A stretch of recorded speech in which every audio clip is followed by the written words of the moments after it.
अपनी पार्टी के पक्ष की बात कहना चाहता हूं। भारतीय जनता पार्टी का पिछड़ों के प्रति व्यवहार हमेशा सौतेला रहा है और आज जो हमें देखने को मिल रहा है, भारतीय जनता पार्टी का समय समय पर पिछड़ों के प्रति, दलितों के प्रति हमेशा सौतेला व्यवहार रहा है और आज पिछड़ों का आरक्षण छीना है, कल दलितों की बारी हो सकती है। ओबीसी समाज का आरक्षण खत्म करके न केवल उनको धोखा दिया जा रहा है, बल्कि बाबा साहब द्वारा पिछड़े और शोषित समाज को मिले अधिकारों को छीनने का षड्यंत्र चल रहा है। केवल एक संस्था में नहीं, अगर भारतीय जनता पार्टी का काम करने का तरीका हम देखें तो हर संस्था में भारतीय जनता पार्टी जानबूझ करके षड्यंत्र कर करके पिछड़ों को, दलितों को अधिकार नहीं दे रही है। ओबीसी समाज का आरक्षण खत्म करके ओबीसी समाज के आने वाली नस्लों को भी गुलाम बनाने का षड्यंत्र चल रहा है। इन समाजों का आरक्षण खत्म करके समाजों को सत्ता से बेदखल करने की भी साजिश है और इसके लिए लगातार भारतीय जनता पार्टी किसी न किसी रूप में तैयारी करती रहती है। समाजों का आरक्षण छीन करके और खासकर ओबीसी, दलित, उनका आरक्षण छीन करके उनकी आने वाली नस्लों को हजारों साल पीछे धकेलने का भी षड्यंत्र और साजिश सरकार कर रही है। भारतीय जनता पार्टी समय समय पर पिछड़ों का तो वोट चाहती है, लेकिन सत्ता में उन्हें भागीदारी नहीं देना चाहती। कोई न कोई प्रचार के माध्यम से कुछ लोगों को फुसला करके उनके बीच संदेश भेजने का काम, वोट तो लेना चाहते हैं, लेकिन जब कभी उन्हें भागीदारी देने की बात आएगी तो भारतीय जनता पार्टी उन्हें भागीदारी नहीं देगी। ये जो सरकार आज भी बनी दिखाई दे रही है उत्तर प्रदेश में और दिल्ली की सरकार, ये पिछड़ों के वोटों से बनी सरकार है और इन दोनों सरकारों में पिछड़ों के लिए कोई जगह नहीं है और लगातार संस्थाओं में साजिश करके, षड्यंत्र कर करके कहीं न कहीं उस कगार पर समाज को पहुंचा दिया कि रिजर्वेशन के लिए भी एक रेवोल्यूशन हो जाए। इसलिए समाजवादी पार्टी और हमारी पार्टी के सभी लोग का मानना है कि भारतीय जनता पार्टी जब तक सरकार में है उनके अधिकार सुरक्षित नहीं है। और वो बात मैं दोबारा कहता हूं कि आज पिछड़ों का छीना है, कल दलितों का भी छीनेंगे।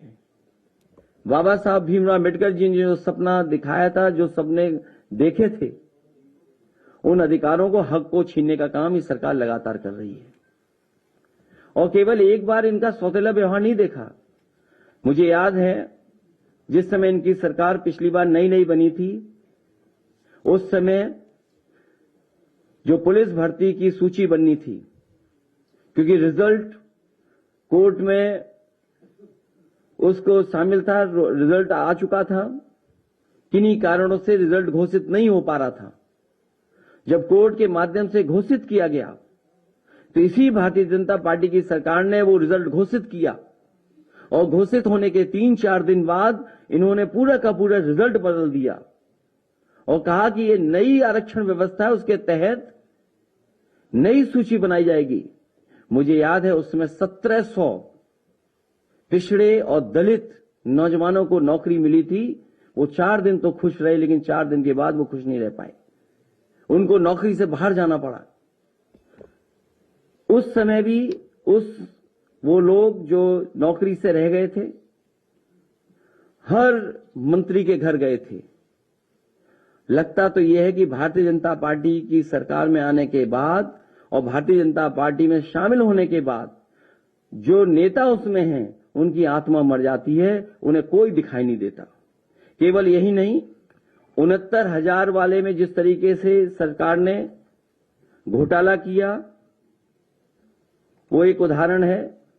यूनिवर्सिटियों में जिस तरीके से नौकरियां मिली हैं, आप कोई यूनिवर्सिटी उठा लीजिए। मुझे याद है बलिया में यूनिवर्सिटी समाजवादी सरकार में बनी थी, समाजवादी नेता चंद्रशेखर जी के नाम पर बड़े पैमाने पे घोटाला हुआ। बांदा यूनिवर्सिटी में घोटाला हुआ।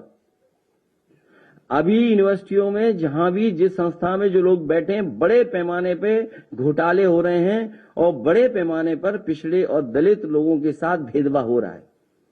उन्हें जो हक और सम्मान और जगह मिलनी चाहिए, वो जगह नहीं सरकार दे रही।